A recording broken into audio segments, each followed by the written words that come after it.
देश के प्रमुख वैदिक ऋषियों अगस्त्य और वशिष्ठ के जन्म के बारे में कम लोग जानते होंगे। उनका जन्म एक रहस्य से जुड़ा है। जन्म की वजह अप्सरा उर्वशी थी, जिनके सामने आते ही दो देवता खुद को संभाल नहीं पाए। मोहित होकर उन्होंने एक साथ अपना वीर्य एक छोटे आकार के घड़े यानी कुंभ में इकट्ठा करना पड़ा। इसी से अगस्त्य और वशिष्ठ ऋषि पैदा हुआ। इन दोनों ऋषियों को दो पिताओं की संतान भी कहा जाता है। ये कैसे हुआ, इसकी भी रोचक कहानी है। वशिष्ठ और अगस्त्य का पिता संयुक्त तौर पर दो देवताओं मित्र और वरुण को बताया जाता है। मित्र विश्व व्यवस्था के देवता हैं, तो वरुण हवा के देव। शास्त्र कहते हैं कि दोनों के संयुक्त वीर्य से भरे एक घड़े में ये दोनों महान ऋषि पैदा हुए। दोनों देवता अप्सरा को देखते ही मोहित हो गए थे। अगस्त्य और वशिष्ठ दोनों ऋषियों को वैदिक काल में काफी सम्मान्य ऋषि माना गया। वशिष्ठ को सप्त ऋषियों में एक के रूप में देखा गया। वह इक्ष्वाकु वंश के कुल गुरु थे।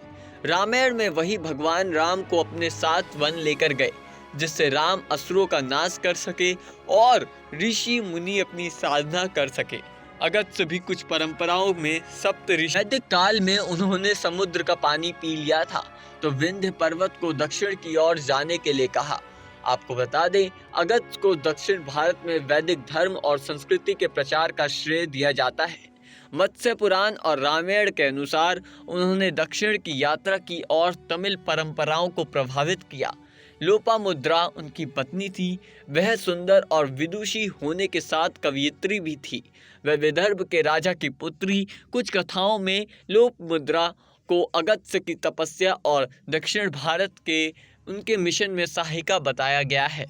वशिष्ठ रामायण में राम और उनके भाइयों के गुरु थे। उन्होंने भगवान राम से जुड़े इक्ष्वाकु राजवंश को धर्म और शासन के सिद्धांतों पर मार्गदर्शन दिया। उनकी पत्नी का नाम अरुंधति था और अरुंधति भी विद्वान महिला थी। पौराणिक और वैदिक विवरण दोनों के इस तरह के जन्म की तस्दीक करते हैं। भागवत पुराण, मत्स्य पुराण और विष्णु पुराण बताते हैं कि मित्र और वरुण देवता के सामने एक दिन जब अनायास अप्सराओं में सबसे अधिक सुंदर उर्वशी आई, तो वो दोनों मोहित हो गए। शास्त्र कहते हैं इससे उनका वीर्य अनायास निकल पड़ा, जिसे उन्होंने एक घड़े में इकट्ठा कर लिया। इस घड़े से दो असाधारण लोग पैदा हुए, अगस्त्य और वशिष्ठ। कुछ जगहों पर कहा गया कि ये घड़ा खुद ही फट गया। इस तरह दोनों ऋषि एक साथ मित्र और वरुण देवताओं के संयुक्त वीर्य से पैदा हुए।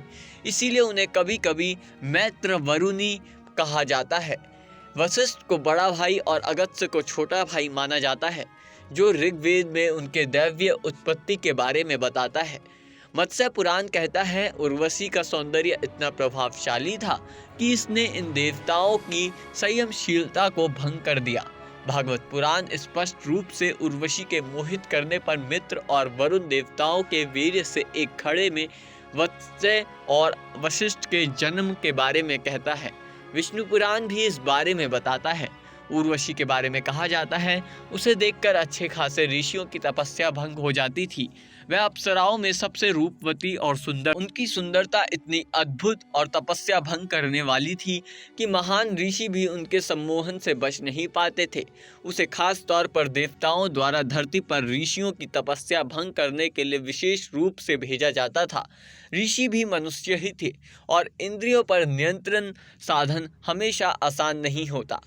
कृष्ण कोश जैसे प्रामाणिक साइट महाभारत और अन्य ग्रंथों का हवाला देते हुए बताती है कि अगस्त्य और वशिष्ठ का जन्म काशी में एक स्थान पर हुआ, जिसे अब अगस्त्य कुंड के नाम से जाना जाता है। फिलहाल इस पूरी जानकारी में इतना ही। आपकी इस जानकारी में क्या राय है, हमें कमेंट करके ज़रूर बताएं और जुड़े रहें नेक्स्ट 9 स्पिरिचुअल के साथ।